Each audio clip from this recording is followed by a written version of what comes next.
It was Tuesday, but in my world, days didn't have names anymore. There were only two states of existence, work and recovery. At that moment, I was failing miserably at the latter. I woke up in a sagging leather armchair. My neck, twisted at an unnatural angle, throbbed with a dull ache every time I moved my head. The TV was still on, muted and casting a deathly pale blue light onto the walls of my cramped apartment. The room was filled with a heavy, stagnant smell, a mix of cold, stale coffee and the sharp tang of industrial degreaser that seemed permanently etched into my pores. My eyes stung as if someone had shoved handfuls of grit under my eyelids. It had been a long day. I glanced at the microwave clock, 8:54 p.m. I slept maybe 40 minutes. Just enough to wake up feeling even more leaden than before I drifted off. Suddenly, the phone on the table jolted to life. It began to vibrate, making a dry, mechanical buzz that reminded me of a drill biting into wood. Greg. My supervisor. Greg never called at this hour just to check in. He only called when he was in deep shit and needed an extra pair of hands. I let it ring 3 times. My arm felt heavy, as if it didn't quite belong to me. Yeah, Greg. I rasped. My voice sounded like sandpaper on concrete. Hey, you awake? Kid, it's 9 o'clock, he barked, and I could almost smell the stench of his cheap cigars through the receiver. Listen, I'm in a real bind. You know that regional distribution center off Route 4? That big concrete block behind the old coal plant. I stared blankly at the blue glow of the screen for nearly a minute. The distribution center on Route 4. 40 minutes out of town. The middle of nowhere. I was sleeping.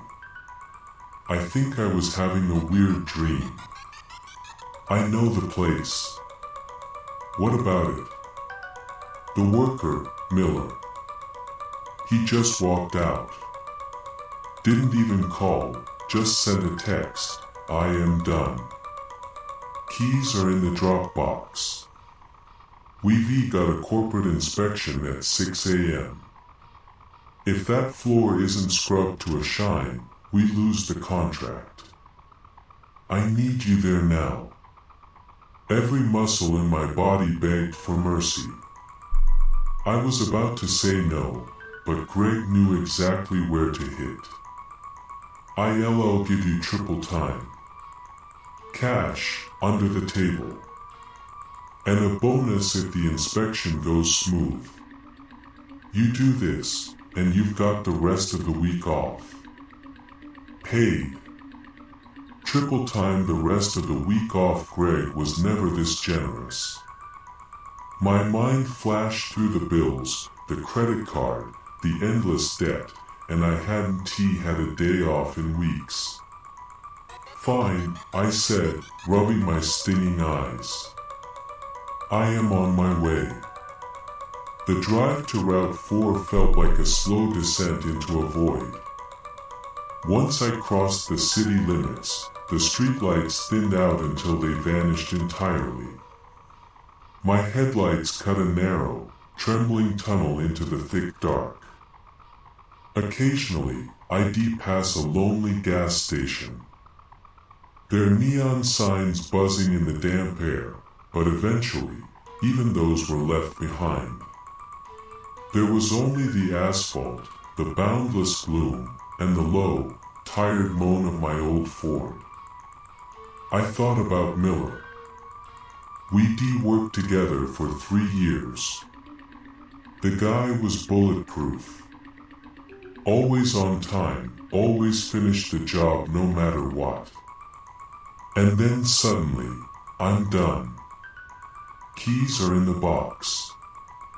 What could break a man like that? Why such a cold, sudden decision? The more I thought about it, the tighter my grip became on the steering wheel. Maybe he had personal problems, but why quit like that? The warehouse loomed out of the darkness. A single flickering lamp above the loading dock cast a sickly yellow light. I found the key in the box, exactly where Greg said it would be. I stepped inside and flipped the main breakers. The building groaned. The fluorescent lights hummed to life in staggered rows, fighting back the shadows until the massive hall was flooded in a sterile, white glare. Empty racks stretched high toward the ceiling, seeming to go on forever. The machine was waiting in the back, a Clark Focus 2. A heavy, beat-up floor scrubber that had seen far too many nights. I filled the tank and poured in the purple degreaser. The sharp, chemical aroma hit my throat instantly. I walked over to the side door, propped. It opened with a wooden wedge, and let the cool night air rush in to mix with the fumes. I wanted that floor to dry as fast as possible. I unrolled the thick, yellow extension cord, plugged it into a pillar outlet, and gripped the handles. The vibrations hit me immediately, rattling through my hands, shoulders, and neck, all the way down to my spine. The hum of the motors and the wet slurp of the squeegee vacuum filled the warehouse. The first few hours passed in a monotony. Long, straight lines. Turn. Overlap. The grind came up slowly. Old oil and rubber stains turning into a gray sludge that the machine sucked up with a rhythmic, pulsing sound. I felt sweat trickling down my back, my shoulders stiffening from constantly wrestling the heavy scrubber. 1:30 a.m. My back was giving out. I cut the engine to empty the recovery tank. In the sudden silence, the warehouse felt different. Alien. Like the walls were slowly closing in. I stared into the distance, down those dark, empty aisles between the racks. Out of the corner of my eye, I saw movement. I whipped my head toward row 14. For a split second, I saw a shadow. Something darted through the gloom. Hello. I called out, my voice echoing hollowly off the concrete. Silence. Get it together, I muttered to myself, feeling my heart accelerate. You read just exhausted. You're seeing things. I drained the water, walked back to the machine, and fired it up. Suddenly, the lights went out. The machine died in the exact same second. The darkness was so thick I could almost feel its weight on my shoulders. I stood perfectly still, listening, trying to figure out what happened. I thought about the breaker, the old wiring, the power draw. It made sense. I knelt on the wet floor, felt for the machine's power lead, and pulled the plug from the outlet just to be safe. I'll call Greg. I'm not messing with the electrical myself, I thought. I started toward the door. My eyes were adjusting slightly. I was almost at the threshold when I heard a familiar, rising whine. I spun around. The machine's motor, it was running. The scrubber was moving through the center of the hall. Someone was steering it. I could see the silhouette of a figure hunched over the handles. Hey! I shouted, but the word caught in my throat. No answer.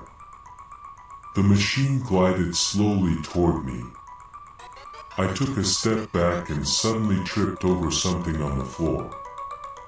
I looked down. The yellow cord lay at my feet. It was unplugged.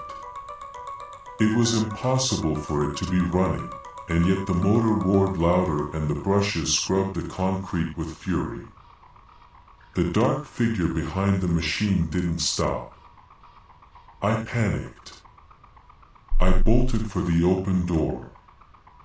I could see exit. I could see the forest. And then, something slammed me to the ground.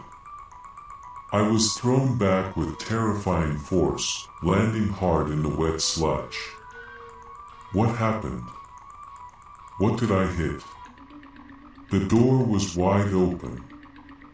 I could see the gravel in the parking lot. I could smell the trees, yet I couldn't pass. It was like hitting a wall of glass. Why can't I get out? I screamed. I took a running start, intending to hit the barrier with everything I had, but at that moment, the lights in part of the warehouse flickered on. But they were different. They were heavy, a dirty, bruised orange. The warehouse changed in a heartbeat. It looked like it had aged centuries. The racks were eaten away by rust. Dust covered everything in a thick shroud. My hands tingled, and cold sweat poured down my neck. In the center stood the scrubber. The same one. I walked closer, though my legs felt like water.